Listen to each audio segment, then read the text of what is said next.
Hello everyone, welcome to the Quilted Story, where every quilt tells a story narrated by you through fabric and thread.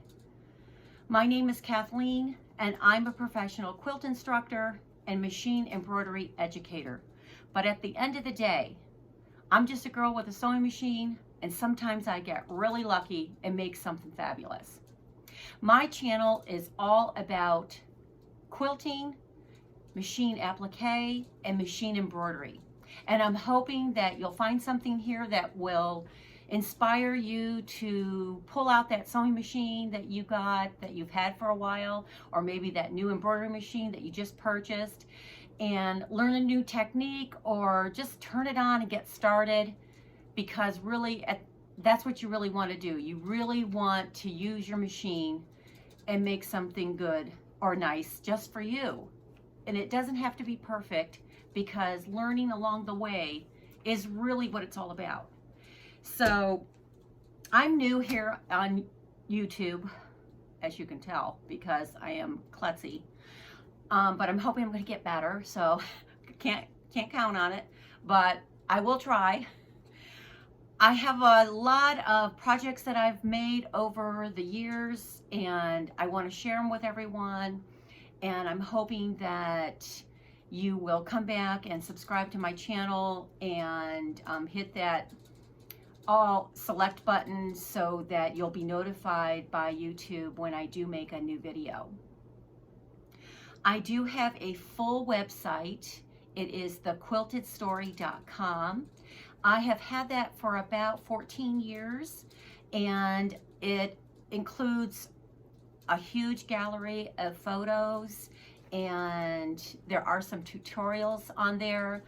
There's an active blog. I blog about the projects that I'm working on, and anything that I have made, a project that I might show you, or that that I'm talking about on my website, will also have, at the end of each blog post, it will have a section that's called the tools of the trade.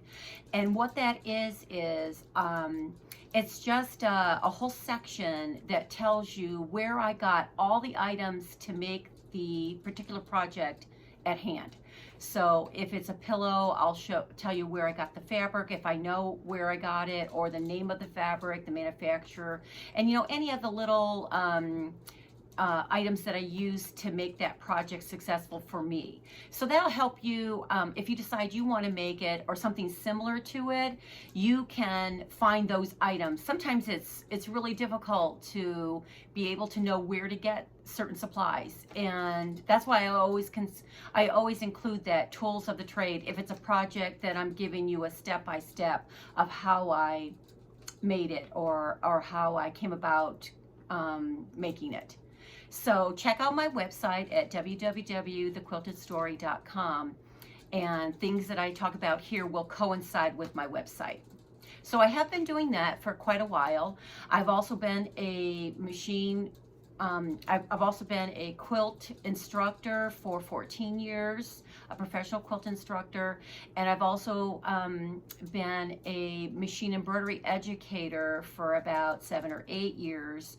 I love what I do. I love sharing my knowledge of what I've learned along the way, and I consider myself a student myself, learning every day about something that I didn't know the day before. So that's really what this craft is all about. It's about learning something new, or a better technique that might work better for you and your machines that you are working with. So sometimes the things that I'll talk about on my YouTube channel and on my website might help you a little bit about, applying it to a project that you're working on, and make it just a little bit easier, and have you, and perhaps maybe get a little bit better end result. So I'm going to be looking at my notes every once in a while, so bear with me, because like I said, I'm new at this, and I'm hoping I'm going to get better and more comfortable with it. I don't know why I'm so nervous about talking to a camera when I have lectured in front of people, thousands of students, and I've given huge lectures about quilting and machine embroidery to hundreds of participants at one time in one room. However, I'm nervous about talking to a camera, which is like talking to a door. So I'm not quite sure why I'm so nervous, but bear with me. So if you can and you get a chance, go over and take a look at my website, because a lot of things I'm going to talk about here are going to make more sense if you check out my blog and my website, and go check out those pictures, and because like I said, I do have years and years. If you're looking for something in particular on my website, I do have that search button at the top on the right hand side, and all you have to do is like put a keyword in there, like today we're going to be talking about patriotic projects. So if you're looking for something that has to do with patriotic or 4th of July or red, white, and blue or something like that, use that word patriotic and put it in the search engine button on the upper right hand side of my website on the front page, and it'll bring up any project that I wrote about or blogged about that has to do with patriotic. So that way you don't have to go through 14 years of my blog looking for one particular thing, when you can narrow the search down to a certain subject. So that'll be a little bit more helpful. I also have a full Etsy shop where I do machine embroidery on bags. I do machine and applique embroidery on bags for nurses and vet techs. I make doggy bags. I make bags for dog owners. I make dog travel bags. I make back to school bags, back to school totes, and beach totes, and diaper bags, and anything that has to do with the bag and maybe a monogram or a design on that bag. That's what I do. So I do have a full, like I said, I do have a full Etsy shop, so you can check that out there. That's called maddieandme2.etsy.com. I will link both of those sites down below in the show notes, and anything else I can think of in the show notes. So be sure to check those out so that you can, give you some reference for later on if you are just going through the video and then you want to, think, oh, Jay, I want to go back and look at our website. What was that again? So it'll be down in the show notes if I can figure it out. So let's keep our fingers crossed. So today, like I said, is going to be all about patriotic projects that I have made. I've got some other patriotic projects that I'm in the middle of working on. So I'm hoping that I'll be able to bring those in on the next video. They just aren't quite finished, and so I didn't want to rush and make a holy mess out of them. So I'll hopefully come back on in maybe a week or 10 days or so and talk about those other projects and maybe some other things that I've been working on. Also, some of my projects that you're going to see here have a corresponding pattern that I actually designed. I have written almost 100 quilt embroidery and paper piecing patterns, and machine applique patterns, and I'm just beginning. I'm at the beginning stages of getting them so that they're publicized and on my Etsy shop. They will be in my Etsy shop of maddieandme2.etsy.com, but I'm going to show some of the projects, and I'll also correspond those to my website. And then if you are interested in one of those patterns, perhaps you can go to my Etsy shop and take a look at them there. I'm starting out with my paper pieced patterns. I am a professional paper piecing instructor, which means I like to do all the math. I know that might sound crazy to some people, but I like to figure out all the math for every pattern so that I have an idea and my students have an idea, and anybody who purchases my patterns know basically what size fabric you need to have in order to cover certain section of the paper pieced pattern. I call those fabric recipe cards, and they correspond with every single pattern that will be in my Etsy shop when it comes to paper piecing. I'm hoping to talk a little bit more about that, maybe make a little bit more sense. If you have any questions about that, feel free to ask away. I am very excited about helping people get started with paper piecing, because I know a lot of people shy away from it because it does make them nervous.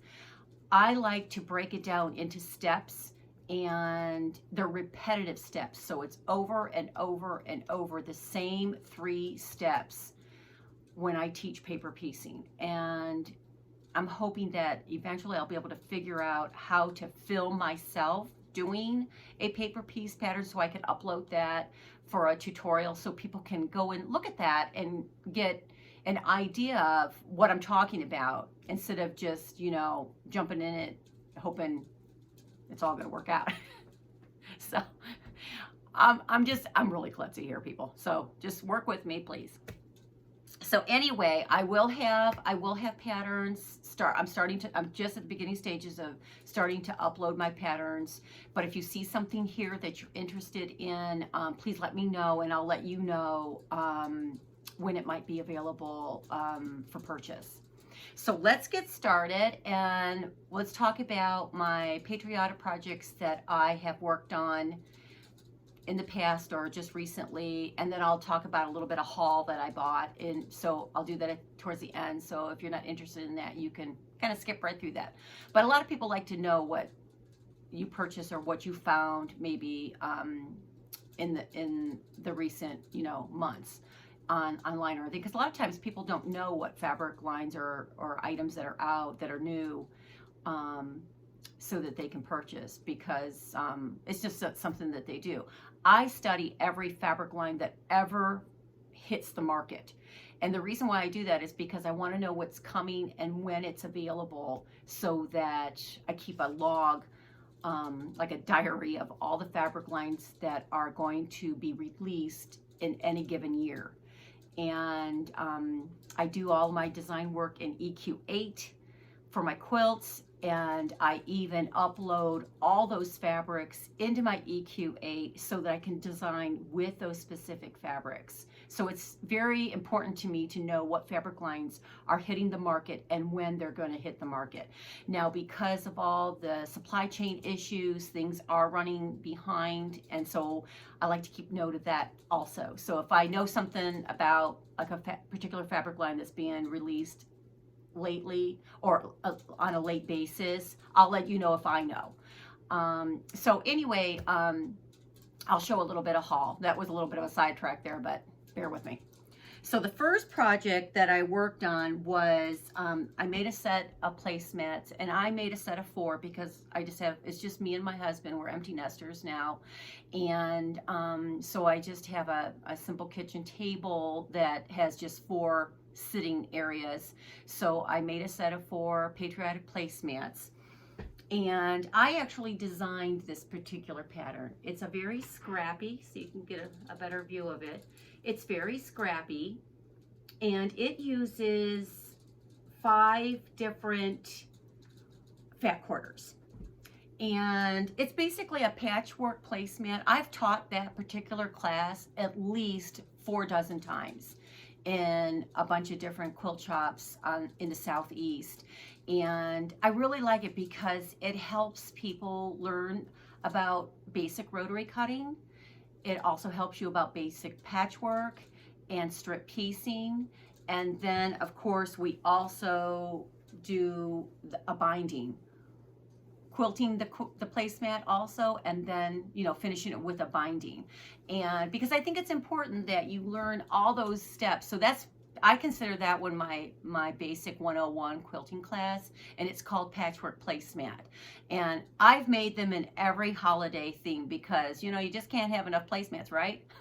So I make them for everybody that I know. I've probably made about 500 or 600 placemats in the years that I've been making this particular pattern.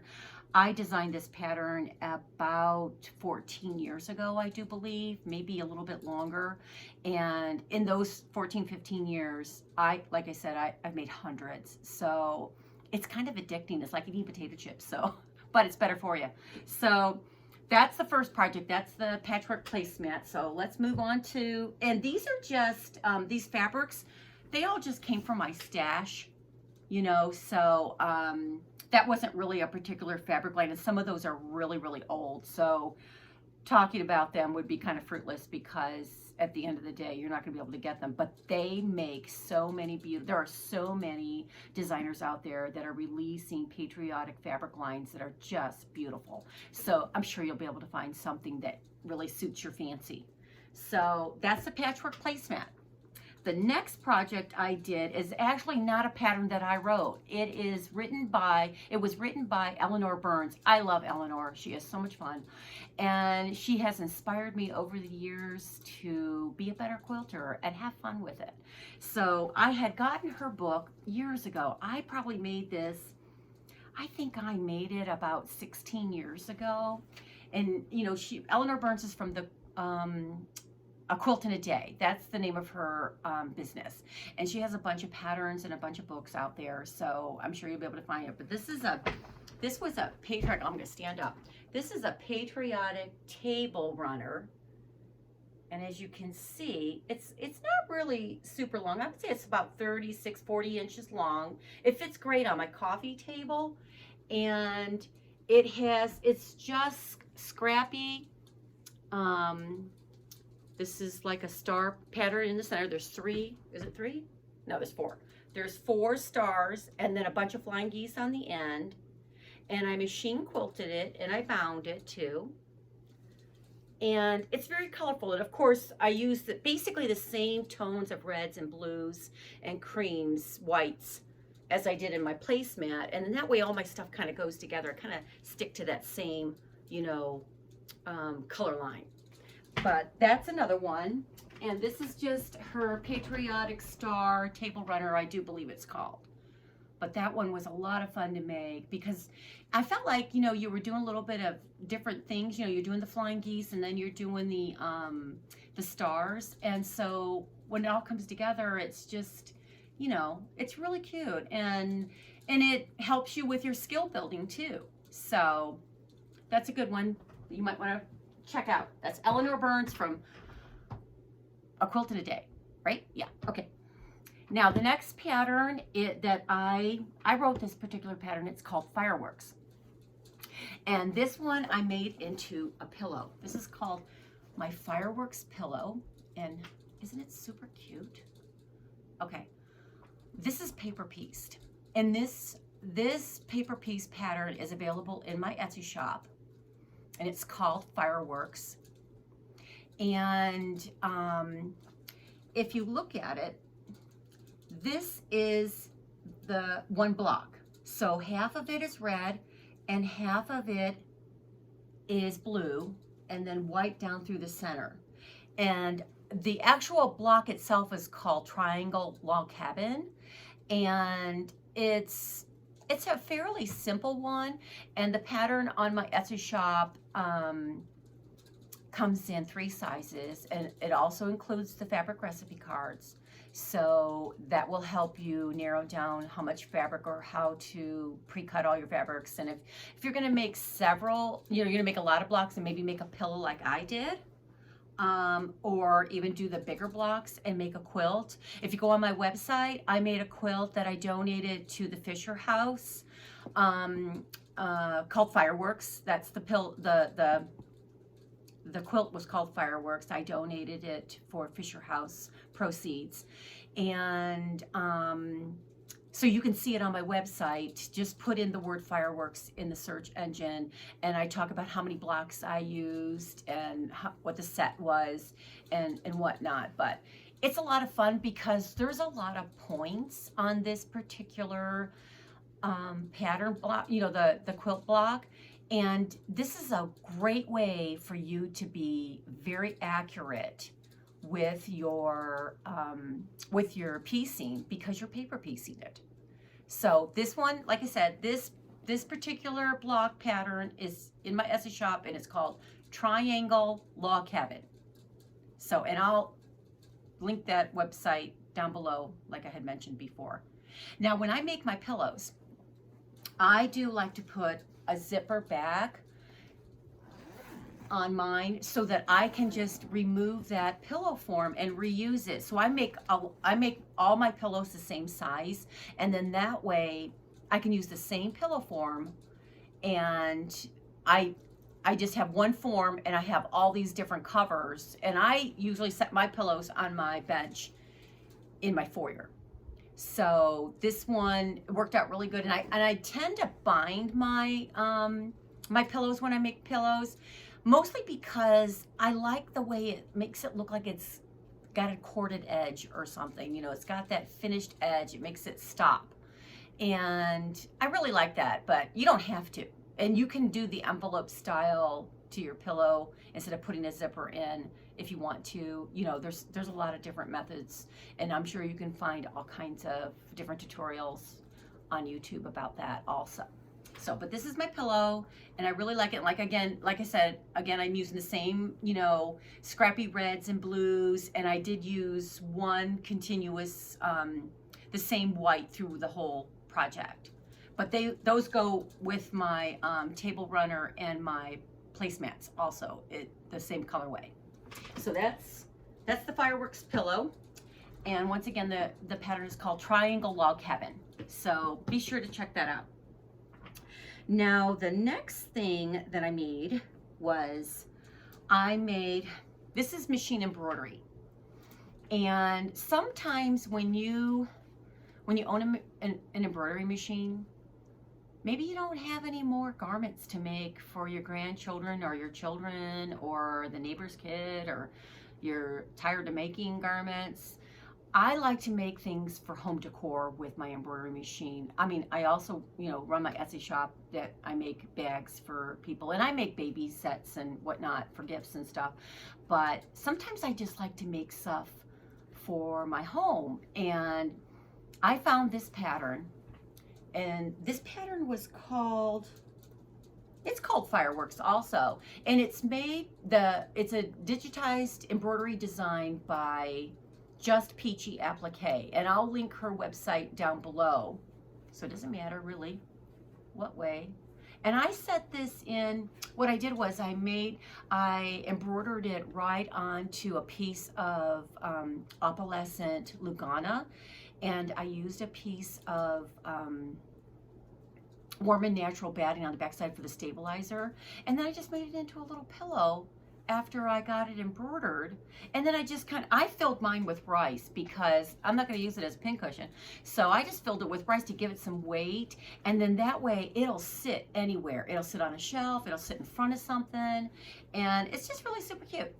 So that's a, you know, or if you have one of those dough balls, okay, can't even talk. One of those dough bowls that a lot of people are getting, like at Hobby Lobby or something, and they're filling them with little pillows. These kind of things would be great, you know, in that. So check that out. That's justpeachyapplique.com, and that's an embroidery machine project. So that's something a little bit different than my quilting. It's just a machine embroidery. So that's that one. The next one is and this one's on my blog, and I do believe it's on the front page right now. And this is a kitchen towel, and it's the Bomb Pop Trio. And it's that popsicle trio of, it's a machine applique. And then I got this machine applique project from Baby K's Appliques, but now she sold the business to a lady who, and the business is called Gemini Red Embroidery Designs. And that is, I have the link, I'll have the link below telling you where this design came from. And also it's on my blog, where I give you a step-by-step of how I actually made the towel and how I stabilized it and how I loaded it onto my machine and whatnot. The font itself is called Penguin Grins, and that is also a Baby K's design, now under the Gemini Red Embroidery Designs firm. So check that out. That was, you know, it's a quick way to make a kitchen towel for, you know, the patriotic months in the summer for your kitchen. And once again, I use the same colors as my pillow and my placemat and my table runner, the blues. And I didn't end up using any of the shiny metallic stuff, but I really like the way that turned out. And like I said, it's on my blog, so you can check that out on my blog, www.thequiltedstory.com.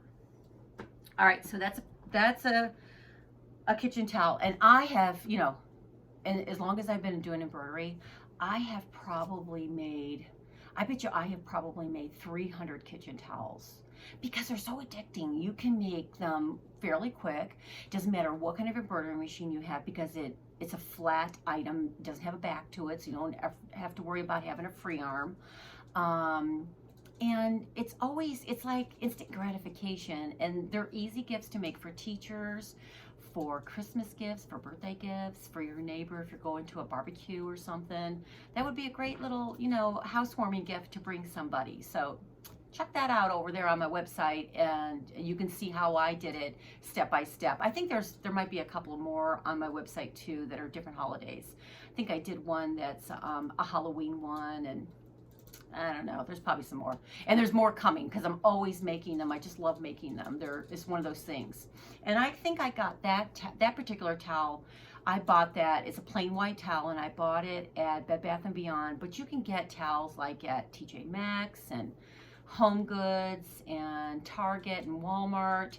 I just look for neutral kitchen towels, and I buy them when I see them. You know, I think you can even get them on Amazon. So, you know, always be on the lookout for something that you can embroider on if you own an embroidery machine. And for a quick gift, those are, you know, you can make a set of holiday ones, one for every holiday, and give that as somebody's birthday gift or Christmas gift. That would be great. I would love that if I didn't do it myself, you know. But check that out. It's on my website, and I do believe it's on the front page, depending on when you're seeing this video. So the next project is what I call my Patriotic Star, and it's a table mat. It's an octagon, as you can see, and this is a pattern that I wrote, and it's teaching my students how to read on the 60-degree line of their ruler.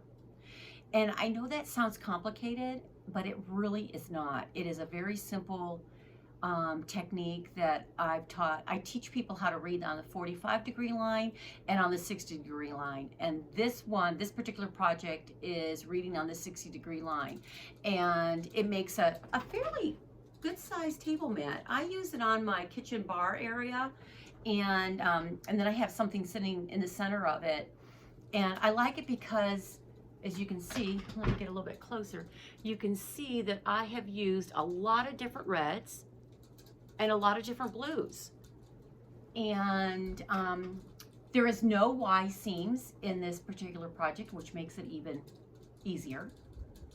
So this one is on my website, where you can read all about it on my website. Just put in, like I said, put in the word Patriotic, and a bunch of different projects will come up, and then you can narrow it down to this one. All right? So that one, and there again, I always bind my projects. I don't know, there's something about binding. I love to bind things. So I did bind this one in red just because I thought it made it pop around the outside edge. And then I used a real pretty overall flag print fabric, which is probably 150 years old, because, you know, I have a ton of fabric, and I like to use for my stash first, if I can. And then if I can't, then I'll purchase something. But I do try to use my stash because I have been quilting for over 40 years, and I have a lot of fabric. So I like to, like I said, I like to keep the designers in business, but at the same time doing a little bit of retail therapy. But at the same time, I like to use for my stash too, because I think it's important that you know, just keep kind of, you know, moving it, you know, through your studio. So there's that project. Okay, so those are all the projects that I want to talk about today. It is, like I said, it's all about Patriotic. And so now I'm going to talk about, I have one big piece of haul. It's not a piece, it's pieces. And it's the fabric lined called Holiday Essentials by Stacy Eshue for Moda. Okay, this fabric line Is this not super gorgeous? Oh my gosh. There are no words. Okay. And as you can see from what I just showed you, this is my Patriotic color line. I love this. Different reds, different blues. Sometimes I can even get a little bit darker than this blue. And then some whites that are, you know, basically tone on tone, but maybe have some red in it or some of the blue in it. And I just love it. This is I got the half-yard bundle of goodness. You know, I'm telling you. This just makes me so happy. So this is, like I said, it's a half-yard bundle by Moda, Holiday Essentials by Stacy Itsu. She has one for Halloween, she has one for Christmas, and she has one, see, it's Halloween, Christmas, Patriotic, and I want to say there was a Valentine one. And I have I also have the Halloween one that I'll show when I'm when I'm doing a Halloween show. Okay, so, but I have no idea what I'm going to make with it. There's 20 different pieces, and I bought the half-yard bundle again. So basically it's 10 yards sitting here. Can you believe it? I mean, now, when I buy my fabric, I do not bring it into my studio until I've laundered it. And that's just a personal preference for me. You can do whatever you want, because let's face it, it's your studio, do what you want. But over the years, when working with especially reds, dark greens, any of those darker dyes, even in the highest quality of gray good, those fabrics can sometimes bleed. So I like to, what I call, bleed them out. And I'm still even careful and use a color catcher afterwards when I do launder it later on down the road, because even if it has been laundered, sometimes it can still bleed. It does happen. It doesn't happen very often, but the basic reason why I like to launder all my textiles before they enter my studio is because once they're in my studio, I know they've already been laundered. And because I do a lot of machine applique that requires me to use a heat and bond light, it's a fusible product, and fabrics are manufactured with a chemical overlay on them, and that overlay will repel anything fusible. So if you're going to apply, maybe say heat and bond light or a fusible fleece, or any kind of fusible product like Decker Bond or SF101, any of those fusible stabilizers of any kind, they will repel a textile that has not been laundered. So you'll get, like, sometimes you get puckering, sometimes it just won't stick because it wants to repel it. It's like oil and water. Now, that is my personal opinion. I've been doing this machine applique thing for about 30 years. And over the years, I've learned that some textiles have a heavier chemical overlay than others. And I just find that works best for me. And then I'm kind of, killing two birds with one stone. I'm removing the chemical overlay, so it'll make it easier for me to add a fusible product to it. And I'm also bleeding it out if it's a red or a deep green or a deep blue or navy or something like that. Years ago, I made a quilt for my son and his wife when they were married, and they wanted it to be scrappy reds. I nearly had a heart attack when he told me that, because I thought, oh my gosh, how am I going to keep it from bleeding, and because it's red and blah, blah, blah. So what I did was I did buy high quality textiles from like quilt shops and stuff, and I wanted to go scrappy. So I think I picked out a total of like 50 reds, and I ended up having to discard from the project, not necessarily throw it away, but I could not use them in the quilt because they continued to bleed even after numerous washings, and some of those were high quality, really high quality. So reds are a tricky textile, that's what I say, but I love them so you kind of live with it. But I do recommend that when you do launder something and it is like a deep red or a deep navy or something, use a color catcher, and that will help eliminate transfer of the textile bleeding onto another part of it. Like if there's like this would, this would be white, maybe some of that red. Now these here are muted, so I'm not worried about these in the least. But the deeper reds, if you had it included in a quilt project that had a lot of whites or white backgrounds, it may transfer an ink bleed onto it, and the color catcher will normally take care of that. And of course, I'm sure everybody knows, you don't want your wet quilt sitting in your washer for 3 days before you take it out, maybe toss it in the dryer, hang it up, because you're just asking for trouble there. So that's just my personal opinion. And please don't, if you have another way that works great for you, please use it. I don't profess to know everything about quilting and machine embroidery, but I'm trying to help people step outside their box and feel comfortable about a project that they're working on, because maybe something that they picked up from the way I did it. Now I've got one more big project, and as you can see, it's behind me. This is my newest pattern, and it's called Patriots Flag. And I'm gonna step up and I'm gonna get it, and I'm gonna show you how I did it. This is a paper piece pattern. It is in my Etsy shop. It's called Patriots Flag, and I love this one. This one, it looks like a quilt, but it really isn't.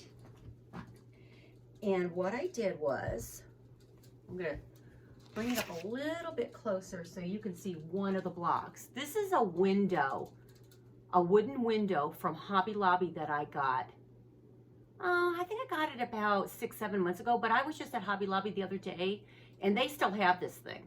So of course you want to buy it. It's a little pricey, so you want to buy it when it's half off, which is, the time to do it. But what I did was I made 6 panels, as you can see. There are 6 panels. Let me stand back a little bit. There are 6 panels, okay? And then what I did was, these just pop in and out, okay? What I did was I made the block, which is, the block is available in my Etsy shop. I made 6 blocks, and then I mounted them on, I quilted them first. If you can see, if you look real close, I've quilted some lines, and I applique this star on here, okay? And when I did that, I did it right through the batting to give it some more body. And then I took the whole thing and I mounted it on a piece of foam core. And then those pop into every one of the window sections. So this all comes out, it's a little square unit. This will come out, and then I have one for Easter, and I have one for Christmas, and I have one for Valentine's that I'll show in the upcoming videos. But this was a great way to like for instance, do paper piecing, but maybe not make a whole quilt. Or maybe you can just put 4 of them together and make a big pillow, or use it as the center of something, like the center of a placemat, or maybe do several of them and make it into a table runner. But this is a really fun paper piece pattern, very simple, and once again the fabric recipe cards come with it. Now this one does include this Applique star pattern, and you get it in 3 different sizes. But if you are nervous about doing applique, now I did buttonhole machine applique here on my domestic machine. However, you can very easily just buy a star fabric and put that as, a solid piece of blue fabric with little white stars on it, and you would get the same effect. So you don't have to applique to make this particular block, or you can just, adhere it on with the heat and bond, and then just sew a straight line to sew it through and make it more permanent, because the heat and bond will just be a temporary hold. So you'll want to either stitch on it or applique on it in some way. But like I said, you can also buy a piece of fabric that has a blue background with little white stars all over it, and that would be fabulous too. So this is like my favorite project, and I have this hanging in my front foyer, and it just makes me happy, you know. So that's called Patriots Star. So hopefully that will inspire you to maybe do some paper piecing in the future. And I have that one. I don't know if I'm putting it in the right spot. But anyway, this is my first video. I'm hoping I'm not boring you all to sleep. And I'm hoping that you'll come back and see some of my new videos that are coming soon. I'm trying to break it down and not talk about everything at one time, because I don't want these things to be too long. So I'm hoping that I'll have them a little bit more organized, and I'm hoping I'll be a little bit more comfortable. And like I said, I don't know how to edit, so let's just go with it, okay? All right, so like I said, my name is Kathleen. I'm the owner of the Quilted Story, and I'm hoping that you all have a great day and get that machine turned on and make something fabulous just for you. You guys have a great day. We'll see you again soon. Bye-bye now.